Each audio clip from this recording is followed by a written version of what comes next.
Hello there. I'm Reverend Nhien, founder of Evolving Enneagram and the author of The Enneagram of the Soul, a 40-day spiritual companion for the 9 types.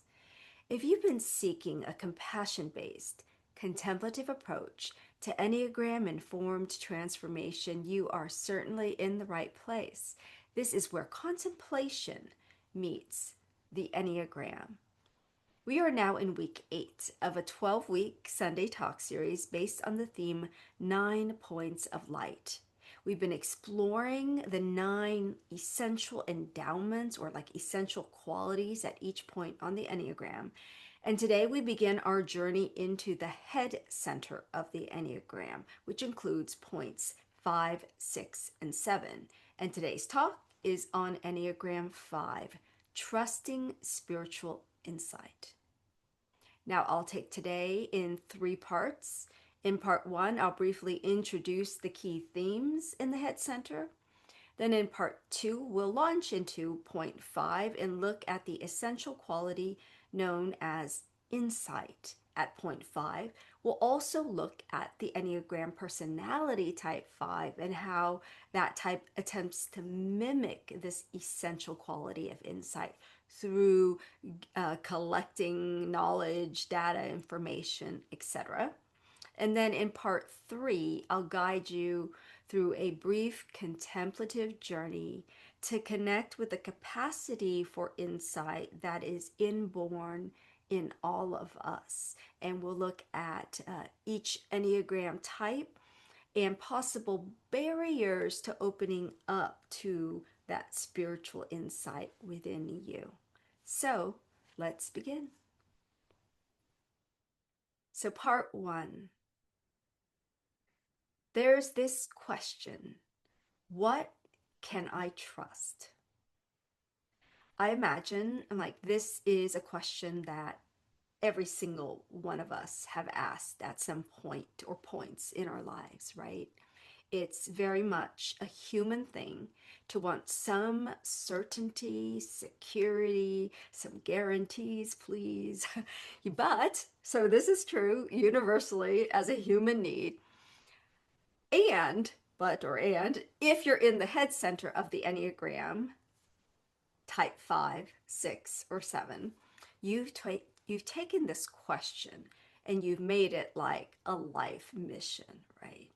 So on a regular basis, those in the head center revolve their attention and thus their lives uh, not on establishing autonomy and power, control, like the body types, not on gaining approval or esteem, like us heart types, but on the theme of certainty and security. What can I trust in life is like a central question in the head center. And in the head center, there are issues related to this kind of groundlessness, which in turn generates an underlying anxiety and a lot of like mental activation. So there's this focus on like trying to figure things out, discerning what to do, how to proceed to quell that inner anxiety, that sense of groundlessness inside. And as with all the centers of intelligence, within the head center, we see not only clusters of like issues, like problems or issues, but also, of course, gifts, capacities. So each point in the head center reflects different nuances here of our grand overall capacity to know, right? So let's start with the sevens. We're going backward right now. So starting with the seven, sevens are about knowing what is optimal, like how to move forward, what is positive, what is evolutionary. Sevens have a gift for that in the highest expression of their type. Sixes are about the knowing of what to do, guidance, about dancing with the complexities of life, right? So this is really more, it's a little more like applied knowledge of like which way do I go? What do I decide? And again, highest capacity, because the six is like central question in the ego, but their gift and capacity is actually this knowing. And then at point five, the knowing of what is the gift. The knowing of what's true. What is truth? The knowing of what's real and what isn't, right? How do we come to know what's here is an important question for five. What is the truth? What is the truth of self? What is the truth of the universe? These are core questions. Knowing what is, knowing what's true. And of course, as I mentioned earlier, across all the numbers, trusting that. So, with that, I want to move into part two. So, part two, trusting spiritual insight at point five. So, I use the term trusting this week in the title because of how core trust is to all the head types. But the term spiritual insight, I want to talk about a little bit here. John Luckovich is my source for calling the essence quality of point five insight. And I just added the word spiritual to kind of clarify, to make a distinction between what I believe comes from like a from presence, from a larger enlarged sense of self, what I might call our higher power or our divine nature, right? And not just kind of like what we might ordinarily use to describe, oh, someone's insightful, right? I mean something that comes almost as if it comes from nowhere. And so I want to begin this part by asking you to reflect on the question, have you ever had an insight that's like a light bulb moment, right? A knowing that seemed to come out of nowhere, a clarity that felt like much more than just like head knowing clarity. I mean, I'm clear that one plus one is two, right? So I know that at one level, but that but that sense of knowing like a fact like that feels different to me from what I'm talking about, which feels almost like the thing that happens when I take a shower. I get lots of insights in the shower, but it's spontaneous. It doesn't seem to flow in the order of one plus one equals two. Like my brain didn't just figure it out. It feels gifted, given, graced. And so I want to invite you to pause the video if you want to take a moment to kind of recall moments when you felt like this knowing that was sort of beyond you.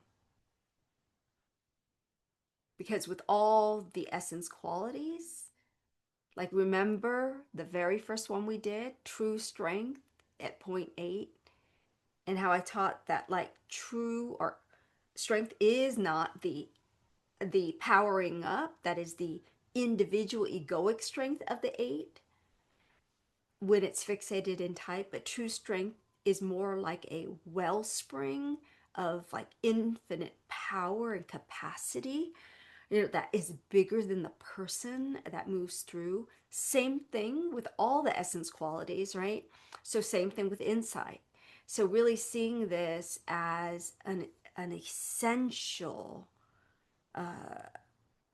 meaning coming from our essence, endowment at point five, that's way beyond our own intellect, our own knowledge base, our own intelligence, right? So Amazing Grace is one of my all-time favorite songs. I'm always like, oh, every time I hear it. Within that song, one of the lines that touches me the most actually is the one that says, I was blind, but now I see.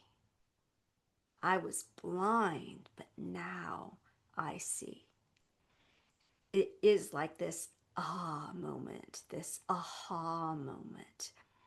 And of course, again, this idea is that what we're capable of seeing by virtue of spiritual sight, right? You know, like in the song, it's not just saying I was blind, but now I see the sign at on the street corner, right? We're not talking about something more literal or factual, but the idea that I was blind, but now I see truth, right? Spiritual insight. So again, oh, another example, Paul on the road to Damascus. If you're familiar with this Bible story, um, this guy Paul, now Saint Paul, was on the road to Damascus and had like a spiritual illumination awakening, right? And what happened was it blinded him at first.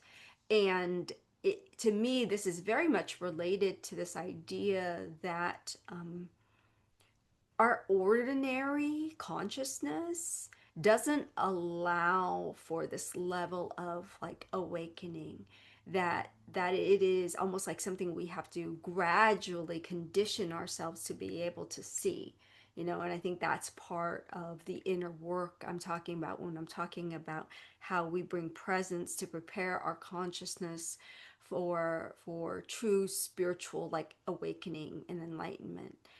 So fives use their intellect to try to see, to try to know. And they do see, and they do understand a lot more than me. So, and partly because they care to know and understand a lot more than those of us in other types, right? I mean, I honestly have to say, I don't think I truly understood what it meant when I realized this is really true, that like fives seek knowledge for its own sake.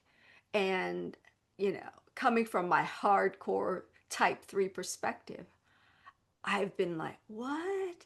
You know, a part of me is like, no, I mean, you really seek it to apply it, right? Because like if something's not useful and practical in the world, it's like my type structure, it like doesn't even make sense. You just know for its own sake and nothing to do with it, you know?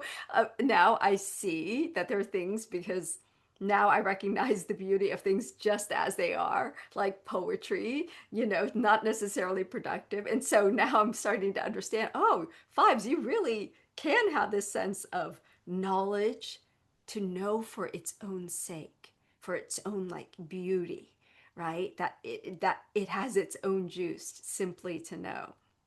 So yes, so fives because of this, it's almost like this drive like we all have to come home to our essence, to know the essence, which is true insight, but we all go about it the wrong way, you know, in a way where we're not going to get it. So fives don't seek for insight by opening themselves up to insight.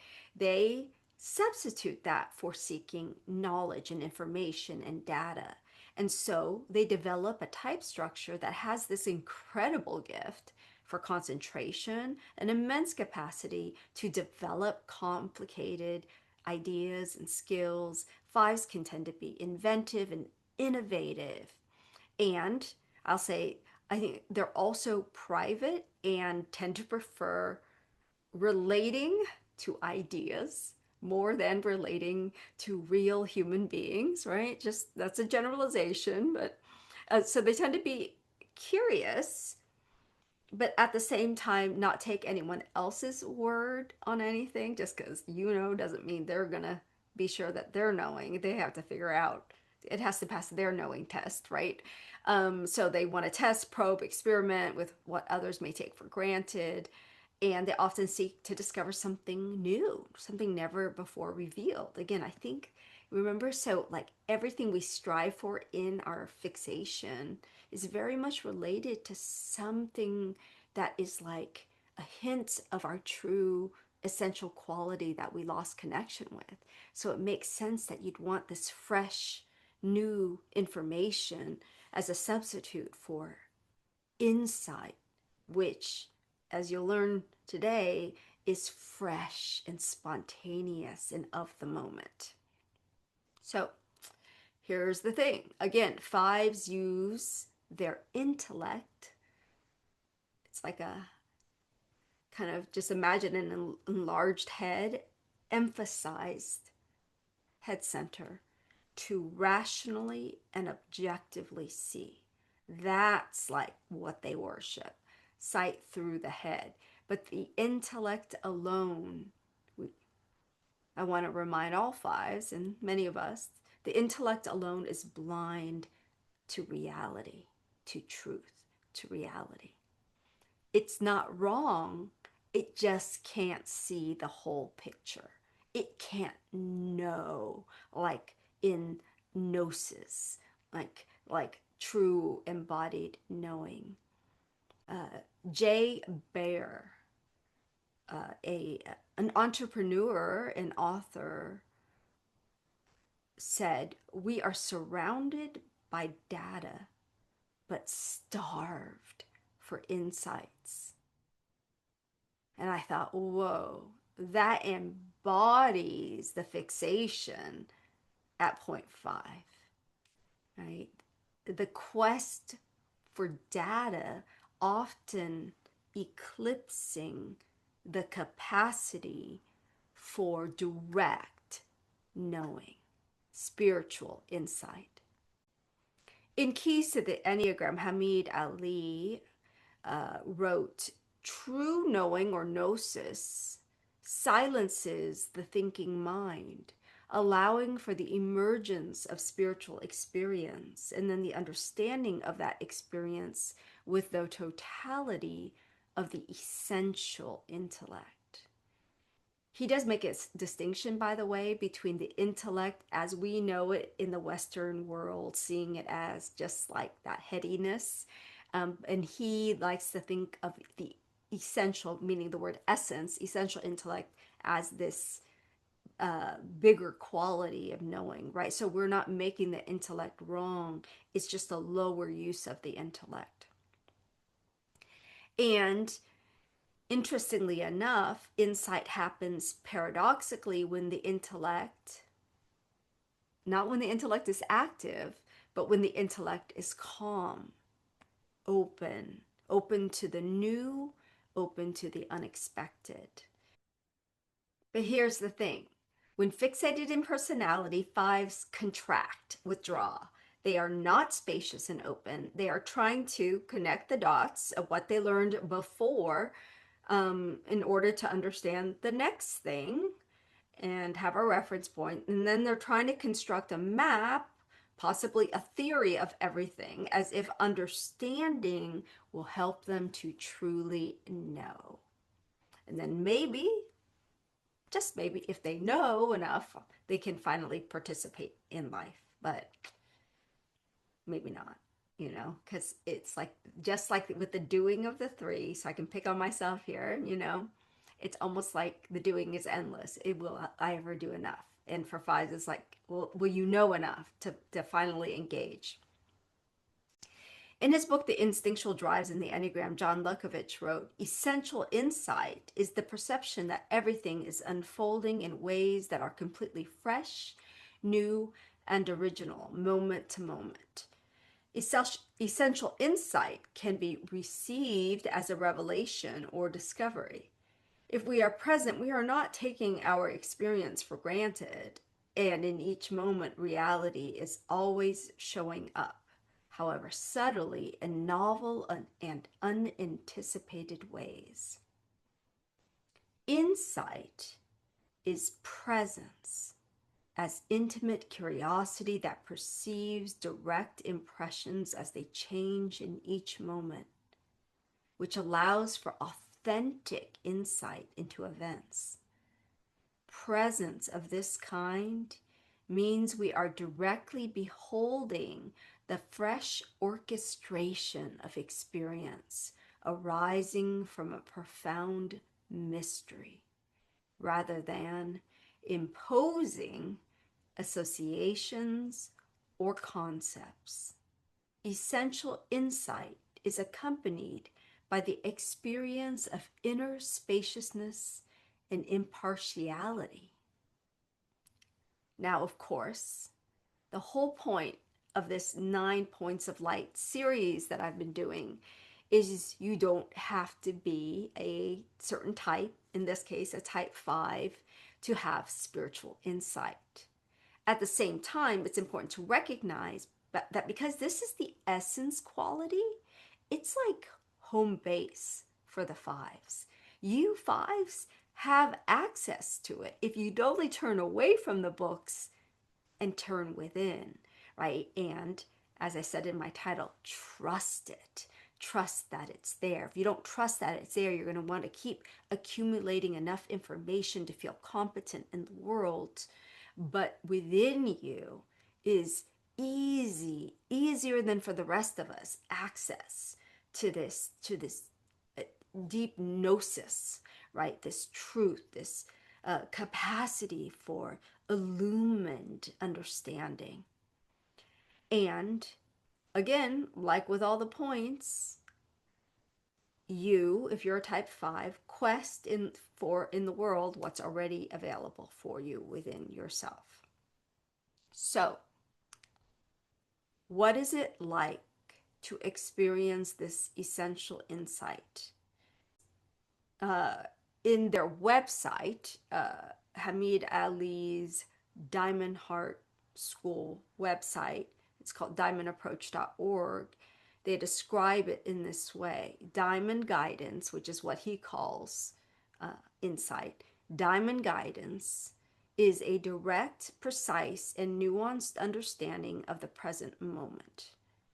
The spiritual intelligence can integrate past knowledge with spiritual experience, and through this synthesis engenders the capacity for true insight.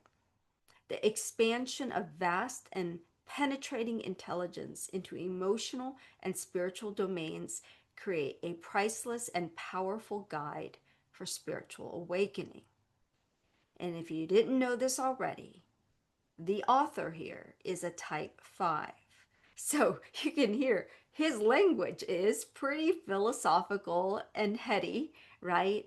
But how I interpret this is, I mean, I find it beautiful. Just this, I think what he's saying here is that insight is just like everything else, living, fresh, a spontaneous arising, available only in the moment. And yet, what's awesome about it is that it is available to tap into any moment, right? So it's almost like it has an eternal aspect or infinite aspect to it, right? So that, yes, if there is something wise, something that draws from the past or history, it can be available, but it draws with like a level of skill to say, like, what is true? What is true here? Right? And so with that, there's just this immense capacity for knowing, right? Knowing much uh, more than my limited mind, however smart we might think we are, can know. So, uh, my book, The Enneagram of the Soul, I describe what it can look like when fives start to awaken and come into their wholeness and integrate some of the qualities of their essential nature. I write, as fives begin to wake up, they experience a greater sense of inner knowing, trust, and healthy non attachment, as opposed to reactive detachment. They become more able to observe themselves and others without judgment or expectations. They take brave and bold action to partake in the rich experiences of life, share their competencies with the world, and embrace the messiness of human relationships. Soulful fives become visionaries and thought leaders who are privy to an infinite universe of knowledge, comprehending the world not only with their heads, but also with their hearts and bodies. This connection to a deeper gnosis, direct knowing, and inner prosperity makes space for them to be with the mysteries of life, centered in their wholeness. Fives generously share their resources, especially their own heart, presence, and vision. With that, I want to move now into part 3, a contemplative journey, making space to trust spiritual insight by Enneagram type. So let's begin by journeying around the Enneagram to take a look at how we, depending on our type, can make a little bit more room for insight to express in us. Type 8, unleash a dazzling, infinite intelligence from within you by relaxing your need to be in control and opening your heart to a wild vulnerability. Type 9, literally shake your body to shake off the haze of sleepwalking through life and become alert so truth can shine through you. For the type 1, relax perfection and let curiosity reveal truth as it is, not as you think it should be. Enneagram 2, turn compassion inward toward the mystery of your own heart so true insight can show you what genuinely nourishes love. Type 3, pause striving and allow stillness to reveal your true nature. Type 4, relish even the simplest things and allow this daily meditation to reveal the true depth of even the most commonplace activities. Type 5, engage more fully with life and relationships and see how true insight reveals itself amid embodied, wholehearted participation. Type 6, cradle your heart and thoughts with compassion and discover the quiet guidance beneath the self-doubt. Type 7, stop chasing possibilities, slow down and hang out with the moment, and then patiently wait for insight to bloom. By the way, as Russ Hudson once taught, spiritual insight isn't vague or cloudy. When we know something, we know it crisply, right? Clarity, diamond guidance. So with that, I invite you to join me in a very brief centering practice. You know the drill by now, I believe, so I invite you to close your eyes if it's safe to do so where you are. And let's begin by getting in sync with your breathing.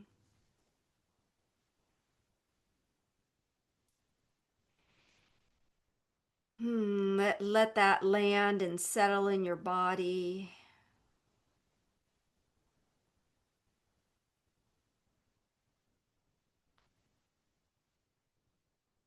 Then in the belly, feel the confidence, the strength of the 8. In your belly, feel the groundedness at point 9. This flexible alignment at point 1. Feel it moving up your spine, this energy.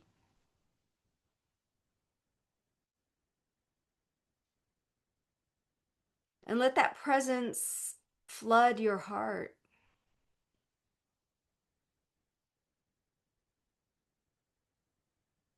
Feel the heart connection, the sweetness of the holding at point 2, the sense of your preciousness, your value and worth at point 3.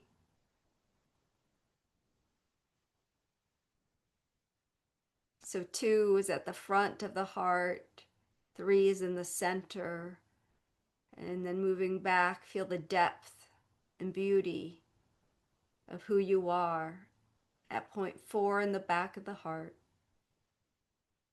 So feel the presence throughout the entire heart center.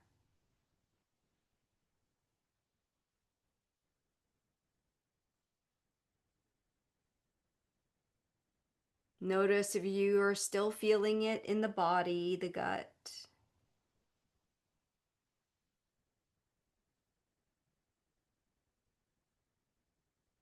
And then notice how, with presence in the belly center and presence in the heart center, the mind can relax a little.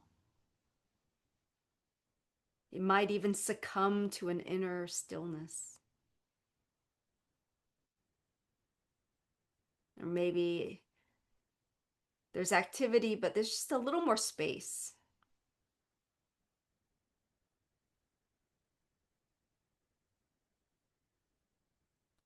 And so being with that space in the head center for a few moments.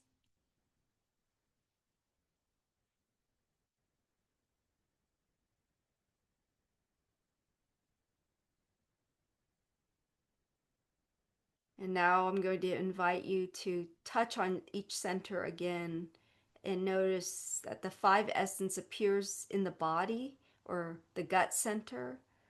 It's almost like a sound out of the silence, a manifestation out of the stillness, a sense that you're not the creator, but you're the one being created. Like becoming born as an individual, distinct. The 5 essence in the heart center allows insight to be touched by compassion. So it isn't just, is it true, but is it also caring and helpful and articulated in a way that could be received?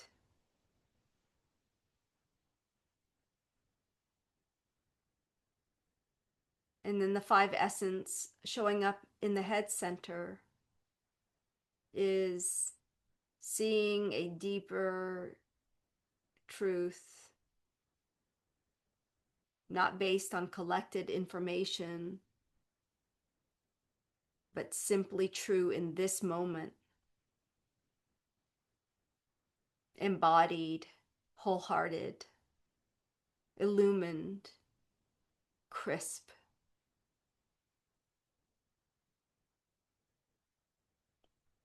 Let us be open to divine insight for ourselves and in service to our world.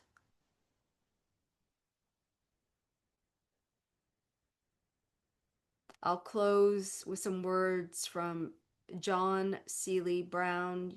You can either begin to open your eyes or keep them closed and simply listen through the end. He said it's never enough to just tell people about some new insight. Rather, you have to get them to experience it in a way that evokes its power and possibility. Instead of pouring knowledge into people's heads, you need to help them grind a new set of eyeglasses so they can see the world in a new way. And aren't we doing just that? Not making other people do that, but for ourselves. Through this inner work, grinding a new set of eyeglasses so we can see the world in a new way. Spiritual illumination, sometimes beginning with just out of the blue, creative insights, right? And so I wish you a week of illumination. Namaste.